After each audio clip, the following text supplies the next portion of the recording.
As we were saying a short while ago, while we were waiting, really, to acquire the signal from Apollo 11, Russia's Luna 15 has moved into a slightly higher orbit around the moon.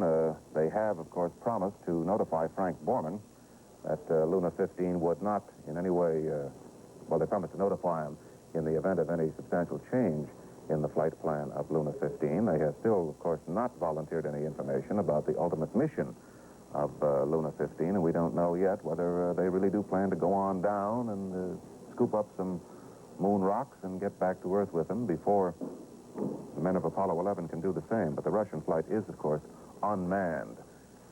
We might just go back into history here a bit and recall that day of April 12th, 1961, and our reaction to the Soviet triumph of putting the first man in space.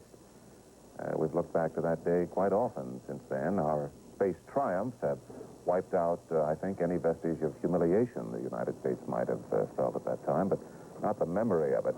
Here is an excerpt from a program that ABC News did at that time in 1961 with a youthful science editor named Jules Bergman. Look for the Russian animation explaining how they planned to get to the moon. It seemed quite practical 8 years ago. And here is how ABC News noted the one-orbit flight of Yuri Gagarin, the first man in space. Historic day, one of the most unforgettable of our century. The point of departure for man seeking to reach space. And this man, Yuri Gagarin, major in the Soviet Air Force, is the first to cross the frontier into the unknown of space. 27 years old, swarthy, handsome, highly trained, married to a medical student, the father of 2 girls. Occupation, cosmonaut, the world's first.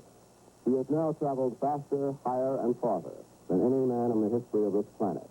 And no other man can yet claim the same occupation or distinction. Tonight, all Russia has gone wild with joy. Delirious crowds in the streets of Moscow, Leningrad, and other cities, hailing the triumph of Soviet science over the West.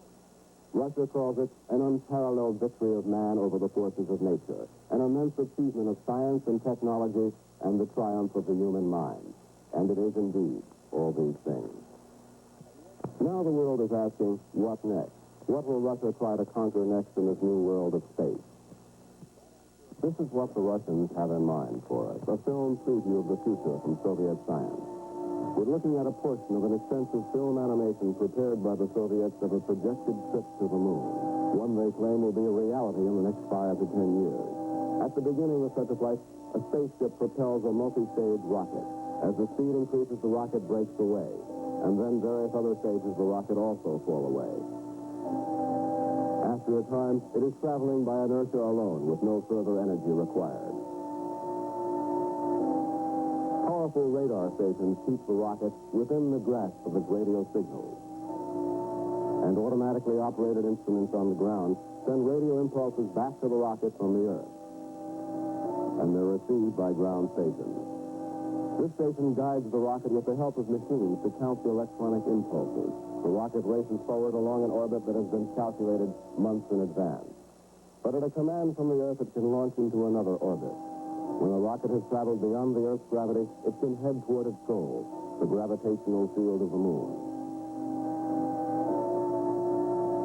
Now a refueling rocket sets out from the Earth, and now our rocket is headed into the moon. When it reaches the moon, a laboratory and tank beds will launch out to explore the moon. The Soviet scientists who designed this project describe it as fully possible.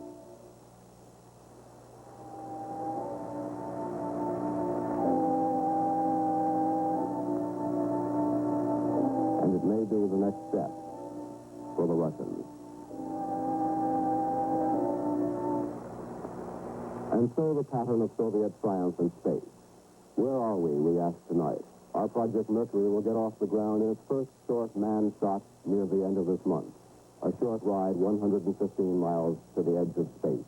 April 28th is the earliest date. As for an orbital flight, like Russia did today, that won't come until near the end of the year, maybe not even until early next year.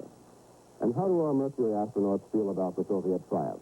Disappointed, they all tell us today. Naturally, we wanted to be first.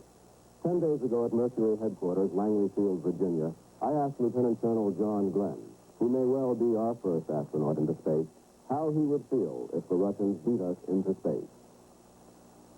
John, if the Russians get a man up before we do, how would you feel about that?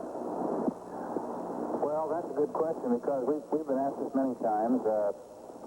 There's only one answer to that. It doesn't change our program one bit. This is like saying that because Henry Ford started a new car first, no one else should be in the automobile business today. The General Motors should have dropped out before they started. Well, this is ridiculous, of course, and it's probably a ridiculous example, but the fact that the Russians happen to get a shot off or may not get a shot off a little bit before we do doesn't alter the objectives of our program a bit. Our program is not set up just as a race to space. We're well aware of the international implications of this, but this doesn't alter the step-by-step progression that we want our program to go through to see that man safely starts space exploration. We have our goals, I guess they have theirs, and the fact that they do or do not get a shot off ahead of us will not alter the objects of Project Mercury. We're not going to change our plans. No.